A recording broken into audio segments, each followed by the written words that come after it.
Saludos, soy el doctor Luis Augusto Moya Barquín de la Escuela de Estudios de Posgrado de la Facultad de Ciencias Médicas. Agradezco a Radio Universidad por esta oportunidad y conversar con ustedes hoy acerca del trabajo en equipo. Nadie es más que todos juntos. Debemos de vernos siempre como un equipo.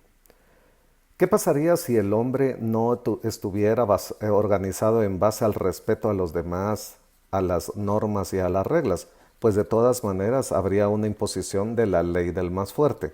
La ley del más fuerte es una cuestión bastante interesante porque cuando nosotros tenemos carencia de normativas, de procesos, de el respeto hacia las otras personas, definitivamente, como diría Gandhi, todo lo que se obtiene con violencia puede ser solo mantenido a través de la violencia.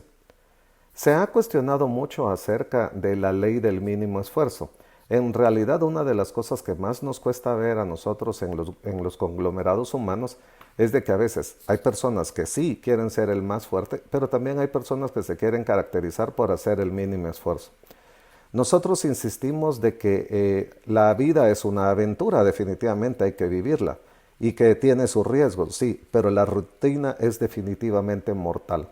Muchas veces las personas en búsqueda de no equivocarse, de certidumbre, de no cometer errores y poder tener, según ellos, el control del futuro, caen en una cuestión rutinaria donde definitivamente por querer mantener eso, los mantiene en una zona de pocos resultados y de poca realización. El trabajo en equipo definitivamente requiere el poder vernos en el otro y poder ver la diferencia de lo que es estar en una actitud pasiva ante un conjunto. La definición ampliada de la salud ya no solamente hablaba del absoluto o el relativo bienestar físico, social o emocional, sino que también analizar cómo la persona interactuaba en su entorno y cambiaba su entorno, porque no puede ser que uno pueda estar solo desarrollado a nivel de físico de la salud sin tener convivencia y poder trabajar en conjunto por los demás para alcanzar resultados conjuntos. Entonces definitivamente tenemos que pasar del ego al espíritu, del trabajo individual al trabajo en equipo, donde nosotros nos va a hacer muchas veces el no ser solamente observadores, sino que protagonistas. Y para poder ser protagonistas definitivamente llevamos a la cuestión de la negociación, porque tenemos que ver y analizar cuáles son los intereses y las intenciones del otro. Entonces debemos de salir del individualismo para llegar a una interdependencia. Nosotros dependemos de los otros, ya lo hablábamos en la toma de decisiones. Todas las decisiones afectan a otros, no podemos decir solamente de que es mi vida, yo hago lo que sea. Es muy importante la confianza y eso es algo que a veces se cree de que las personas pueden hacer por sí mismo todo arrollando los intereses, sueños, anhelos de los demás. Pero es importante entender de que la confianza y las medidas de confianza mutua son importantes para que las personas puedan encontrar en nosotros a alguien que pueda ayudarlos también a alcanzar sus intereses y sus ideales. En vez de competir, debiéramos cooperar. Y esto es también muy discutido acerca de lo que hablábamos de lo de la negociación, el conflicto, porque muchas veces hay personas que están interesadas en mantenernos separados y mantenernos en conflicto. Yo se lo he dicho a muchas personas. Mira, yo te reconozco como una persona que puede trabajar mucho. El estar en contra tuyo me llevaría más energía que el trabajar juntos. Definitivamente el estar peleando nos va a llevar a nosotros a más desgaste, a más preocupación, a mayores problemas que el estar buscando trabajar juntos. Una de las cosas que debemos de ver es de que no se aprende a odiar, nadie nace odiando a alguien, sino que nos lo enseñan. Y muchas veces esa es la cuestión que tenemos que analizar, es de qué es lo que nos hace confiar en los otros, qué tan lejos nos sentimos de los otros, por qué creemos nosotros que somos superiores a los otros. Simplemente los otros son complementarios, es como las células del cuerpo, todas las células son necesarias y todas las células tienen una función diferente. La función del corazón no es más importante que la función del cerebro, que la función del riñón. Todo eso es una cuestión artificial. Entonces, no se debe de buscar competir, se debe de buscar cooperar. ¿Por qué? Porque salvo en los deportes y lo que hablábamos de la teoría de juegos, La búsqueda del deporte de ganar va a ser una cuestión iterativa, de que en el próximo juego, la próxima vez, también tenemos la oportunidad de perder. Entonces, si nosotros queremos por lo menos buscar la mayor certidumbre de tener las cosas como nosotros querramos, debemos de vernos como un equipo. Los conflictos se afrontan, se resuelven, hace que el equipo crezca. Esto también tiene que ver con el liderazgo. El liderazgo es una cuestión muy importante. En la semana previa tuve la oportunidad de estar en una reunión y sucedió algo adverso.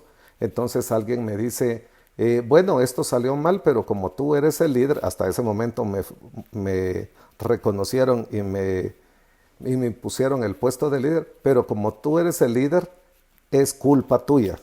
Entonces, pues agradezco la designación de ser el líder del equipo, pero a partir de este momento yo me hago responsable de lo que salió mal y les pido a todos de que me apoyen para que podamos definir cuál es la mejor forma de que lo hagamos y nos salga bien y nos beneficie a todos. Lamentablemente en Guatemala tenemos nosotros que se ha creído de que es más importante el caudillismo que el liderazgo. Y volvemos a ver eso, de que nosotros cuando vemos el sentimiento de caudillos, de héroes, de personas que aparentemente lo que quieren es creer que están haciendo valer su opinión solamente porque es la persistente opinión en contra. No, en realidad no están ayudando a los intereses y eso es lo que ustedes habrán escuchado, que han querido hacer mucho de analogía de nuestra situación en Guatemala, pero yo lo he escuchado en muchos países de Latinoamérica, lo de la olla de cangrejos, de que no dejan salir al otro. En realidad yo he analizado lo del problema de la olla de cangrejos, de que no es de que exista solamente envidia por querer que un cangrejo se salga de la olla, se salve y pueda ir por sus sueños, sino que lo más importante es el miedo a las personas que no se atreven a tomar decisiones y quieren seguir en la misma zona de miedo. Yo no le llamo la zona de confort, porque las personas que no toman decisiones en general, una de las cosas que yo he visto en general, se mantienen frustradas y se mantienen criticando a las personas que sí están trabajando, aún cometiendo errores, aún que las cosas no les salgan bien, buscando mejorar y buscar hacer nuevos horizontes. Entonces, se debe de potenciar la aportación del talento, las ideas y las sugerencias, no tratar de limitar. Y esa es una de las cosas importantes que yo lo decía en la revista de Sociedad y Universidad de la Universidad de San Carlos, de que la verdadera crisis que nosotros tenemos en el sistema de salud está en el liderazgo. Y así pasa en la sociedad, pasa en las familias. Nosotros no creemos en nuestros líderes, muchas veces tenemos incluso el autoritarismo dentro de casa. Entonces, el foco no está en perder, el foco está en aprender, ganar, crecer. Nadie le salen bien las cosas a la primera. Tenemos que entender que si somos humanos y somos honestos, podemos fallar. Por eso he tenido la oportunidad de escribir un artículo de que no era que dijera errar es humano, e incluso la frase completa en latín es errar es humano y perseverar es diabólico. Pero ¿a quién le pueden salir las cosas bien? Y por eso la frase que nosotros hicimos y reescribimos hacia el latín era mejorar es humano y hacerlo en equipo es mejor. Porque definitivamente, aunque está de moda ahora lo de la propiedad intelectual, todo el conocimiento es acumulado de toda la humanidad. Nosotros son pocas, claro que existen personas creativas y gente que está descubriendo lo nuevo y los nuevos hitos de la historia y de la ciencia, del estado del arte. Pero eso tampoco fue que ellos hayan generado todo el conocimiento. Nosotros podemos tener en nuestro teléfono, computadora, miles de libros que eso representaban antes grandes edificios y a tener a mucha gente que copiaba los libros a mano antes de la invención de la imprenta. Entonces, nosotros tenemos que ver de que las personas se adaptan. Existen teorías de adaptación acerca de que uno se puede acostumbrar hasta que lo traten mal. Y también hay personas que pueden llegar a situaciones como la indefensión aprendida, que es una cuestión en donde ya para qué tratan ellos de cambiar, todo me va a suceder mal, es un fatalismo, existe miedo al éxito, existe poca tolerancia a la frustración. Si yo le pidiera a una persona que contara un chiste y luego a otra persona que lo escuchó que contara el mismo chiste, ni siquiera una cosa tan pequeña y tan sencilla nosotros podemos estarla replicando de la misma forma que lo está haciendo el otro. Y hasta para aprender a contar chistes hay que estar escuchando y estar intentando hacerlo. Hasta los cómicos y los de gente de stand-up se tiene que estar poniendo a practicar y a practicar y practicar. No hay nada mejor que el orden para ganar el tiempo. Nosotros tenemos que ser eficientes y mejor tener orden porque el orden y las normas van a servir para que las otras personas puedan entender nuestro esquema mental, nuestra jerarquía de pensamiento y que puedan saber cuál es la secuencia y la consecuencia de las cosas. Podríamos decir que entonces que la frase que se menciona de decir camina lento, no te apresures, que el único lugar a donde tienes que llegar es a ti mismo. Puede existir mucho conocimiento y muchas cosas en el exterior y en la realidad, pero la realidad va a ser el cómo la persona pueda llegar a tener la apropiación de esta, la explicación de esta y seguir en su convivencia con todos los demás. Tenemos que entender entonces que debemos de planificar y pensar en la perspectiva de avanzar. No puede ser que las personas digan que lo mejor de la vida ya les sucedió. Cuando uno le dice qué ha sido lo mejor que te ha pasado en la vida, fíjese que fue cuando me casé, hace 30 años, hace 40 años. Pero también hay personas que por querer mantener la estabilidad, lo que les dijeron que era lo correcto, que ni siquiera ellos lo han creído, sino que fue una idea impuesta, se mantienen en un matrimonio y cuando ya tienen 60, 70 años, la pareja les dice, pues te quiero decir que nunca fui feliz contigo. O sea, esto de nunca fui feliz contigo es una cuestión que fue de todos los días. O sea, ¿por qué no se tomaron decisiones? Porque se afectaron dos vidas. Pero lo que tenemos que ver nosotros es de que tenemos que creer que solo se puede avanzar cuando se mira lejos, solo se cabe progresar cuando se piensa en grande. Pero ¿saben qué es lo más importante ahí? Es el estar compartiendo con el otro los sueños, los anhelos. Mira, yo estoy interesado en hacer esto, quiero dedicarme a esto, quiero poner recursos en esto. Y desde la discusión y poder hablar con el otro es poder ver si van a haber conflictos, porque no todas las personas van a estar comprometidos solo desde la idea de nuestro sueño o de nuestro anhelo. Definitivamente, la certeza, como ya le hemos hablado, no es una cuestión que llegue a la demostración permanente.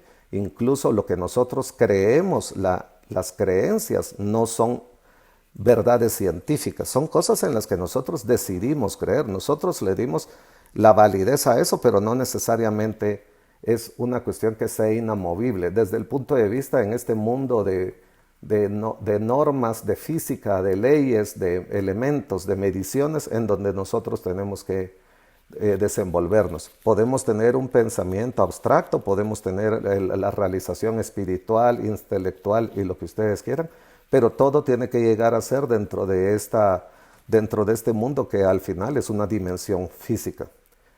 Hay que aprender a dudar y enseñar a dudar, porque la certidumbre viene de alimentar y resolver las dudas. Entonces no está mal. Yo incluso siempre se lo he dicho a las personas creyentes de que el primer control de calidad que yo analizo, les digo yo sin caer en clase de religión, mira, ¿tú crees que el Dios judeocristiano del que se refieren en la Biblia es omnipotente, omnipresente? Sí. ¿Que es infalible? Sí. ¿Y por qué hizo el mundo en 7 días, según lo que está escrito? Y cada vez que había una cosa de la creación, él mismo decía, y vio Dios que era bueno. O sea, eso es la cuestión que hasta por muy simple que sea, se llama el self-resource management, el poderse analizar aún siendo uno un individuo solo, y también lo tiene que hacer. Y entonces cuando nosotros ejercemos la autocrítica, vamos a poder ser más tolerantes después a la intercrítica.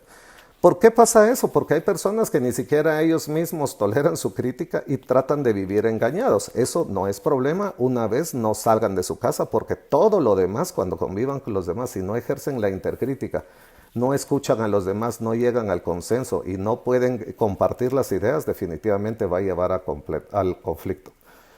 Entonces, si nosotros queremos adultos libres y con capacidad de decisión propia, hay que enseñar a dudar. Tenemos que saber de que imponer una idea es acortar el campo de todo lo que la gente puede descubrir, y esto es ilimitado.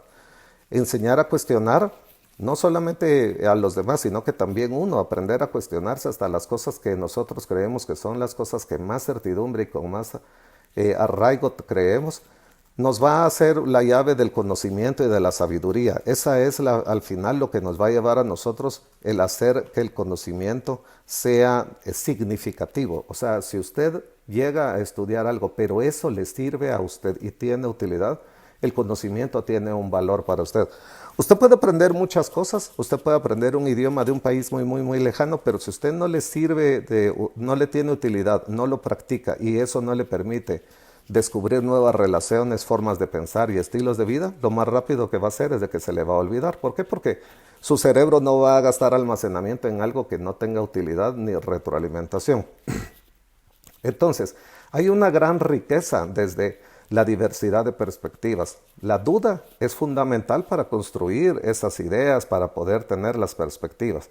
Es una gran responsabilidad cuando nosotros estamos promoviendo que tengamos equipos en donde todo mundo sea igual. No, esto contradice el sentido caudillista de que muchas veces hasta casi hacen una idealización de las personas que como que tuvieran una aura mágica. Todas las personas tienen todo el potencial, todas las personas pueden ser líderes, no necesariamente tenemos que centrar en una persona todas las cualidades.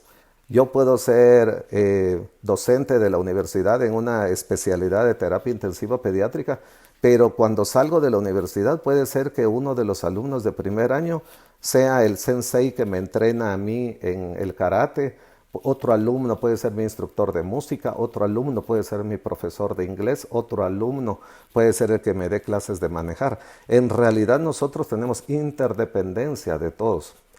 Esto es importante cuando nosotros creemos de que el trabajo en equipo tenemos que tenerlo por varios elementos en donde va la confianza, el compromiso, el respeto. Sí tenemos que tener muy claro de que el caos es cuando las personas a nivel individual no comprenden el orden de las cosas o cómo está en la realidad.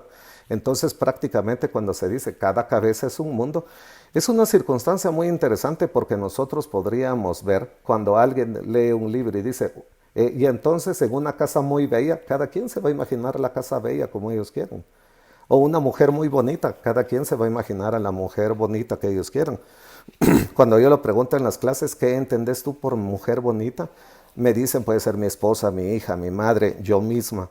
O sea, ellas no están equivocadas, simplemente a partir de su perspectiva es donde nosotros podemos enriquecernos.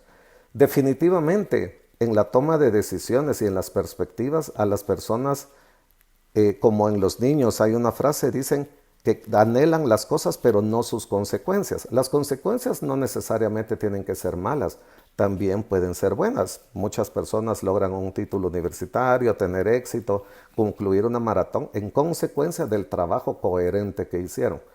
Entonces, el caos y el orden surge adentro de nosotros. Nosotros somos los que poco a poco tenemos que ir entendiendo la realidad que se podía ir presentando. Había un autor que hablaba sobre la vida extraterrestre, Carl Sagan, que decía, la ausencia de evidencia no es evidencia de su ausencia.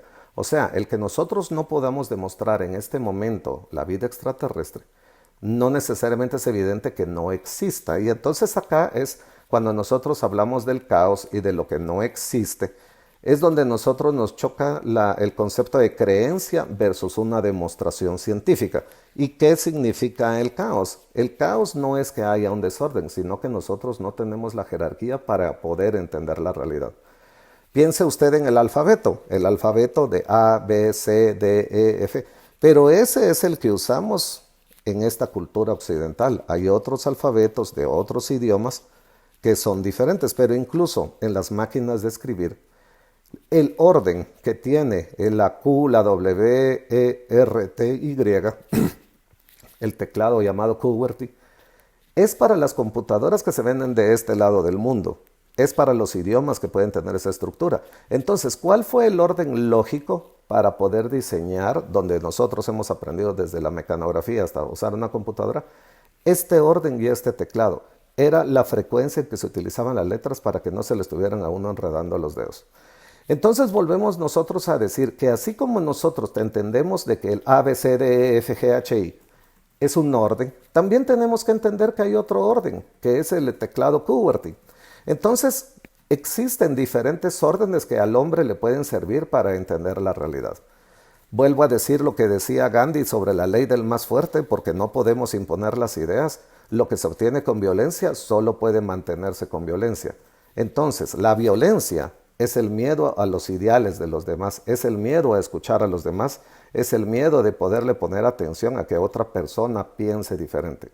Definitivamente el orden, cualquier orden aceptado y validado por los demás, nos sirve para ganar tiempo, para ser más eficiente, para aprovechar el tiempo en nuestra vida.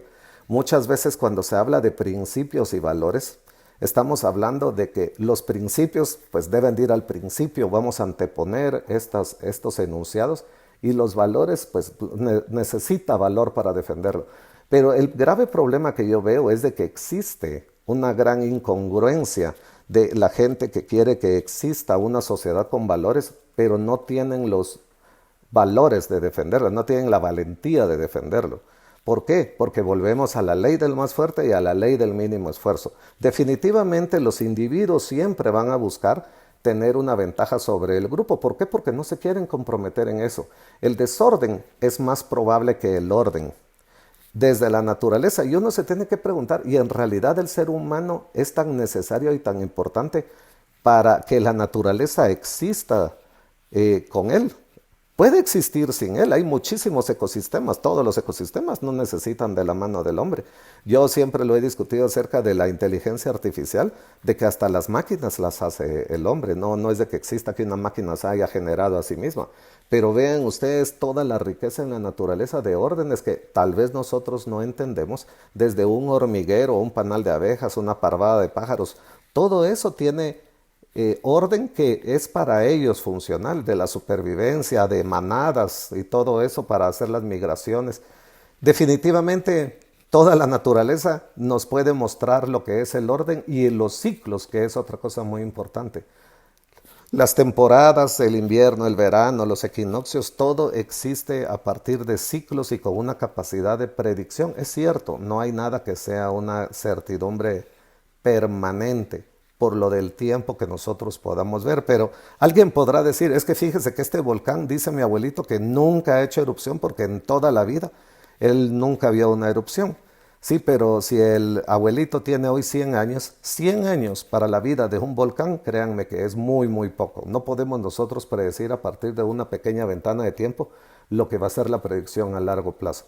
Entonces, les insisto, el desorden es más probable que el hombre. Debemos de ser nosotros los que no necesariamente vamos a cambiar la configuración de las cosas, pero sí buscar a través de la discusión, de la perspectiva, de poder comprenderlo, de enriquecernos desde las ideas del otro, de que el orden solo existe a partir del hombre, el que él pueda entender qué es lo que está sucediendo en la naturaleza y cómo se puede interpretar.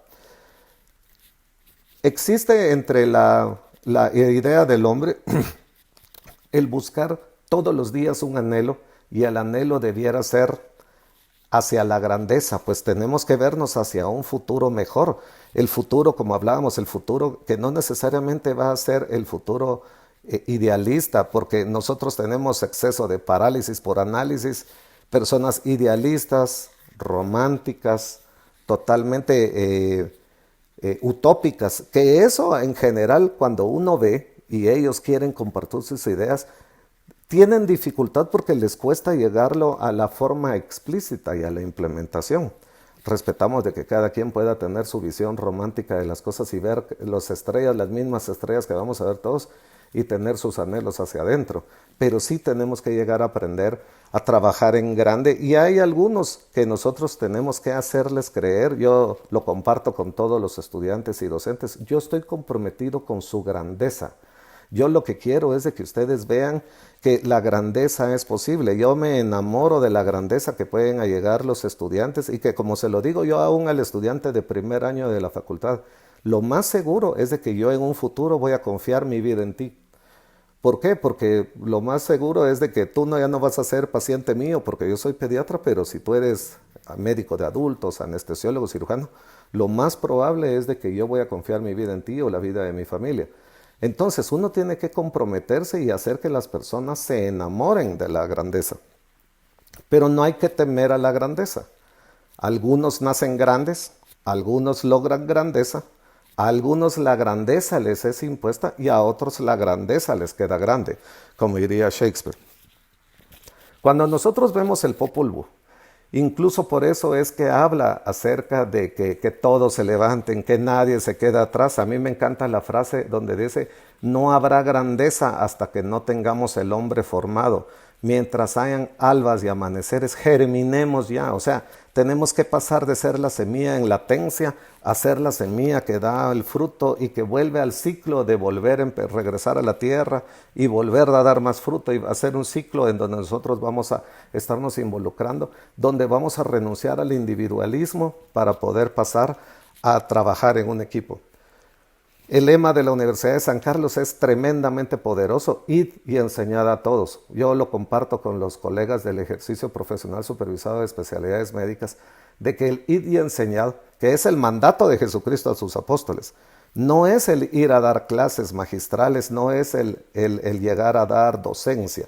El ir y enseñar a todos es compartir un estilo de vida y hacer el conocimiento explícito y demostrar de que es posible equivocarse y poder aprender de los errores, de que es posible creer que el futuro puede ser mejor, de que es posible de que existe también la conciliación, de que es posible de que las personas que se consideraban enemigos ahora tienen intereses comunes. Es posible, y ese es el mandato de la Universidad de San Carlos, el buscar la solución de los problemas nacionales. Como lo decía un autor, nosotros no tenemos en nuestras manos las soluciones para los problemas del mundo, pero frente a los problemas del mundo tenemos nuestras manos. Y cuando el Dios de la historia venga, nos mirará las manos. Eso definitivamente lo comparto con todos ustedes, esta oportunidad de llegar a ustedes a través de Radio Universidad, no solamente a través de la radio convencional, sino de internet. Se lo agradezco a todas las personas y soñadores que hicieron este descubrimiento de la radio, a toda la gente que trabaja desde electricidad, intendencia. Todo esto es un sistema, aunque sea una cuestión muy sencilla, que nosotros lo veamos de forma rutinaria. En realidad estamos afortunados de que en la historia nosotros podemos ya estar enviando cohetes a la luna, las personas a la luna, pero es más difícil, es más fácil, como diría Neil Armstrong. Este es un pequeño paso para el hombre, pero un gran salto para la humanidad. Veamos que no sea más fácil llegar a la luna que comunicarnos con el vecino, trabajar en conjunto y poder ver un futuro posible, viendo los intereses de cada uno, pero también pensando de que somos más siendo un equipo ganador. Muchas gracias a todos y les deseo éxitos y agradezco a Radio Universidad por esta gran oportunidad. Saludos.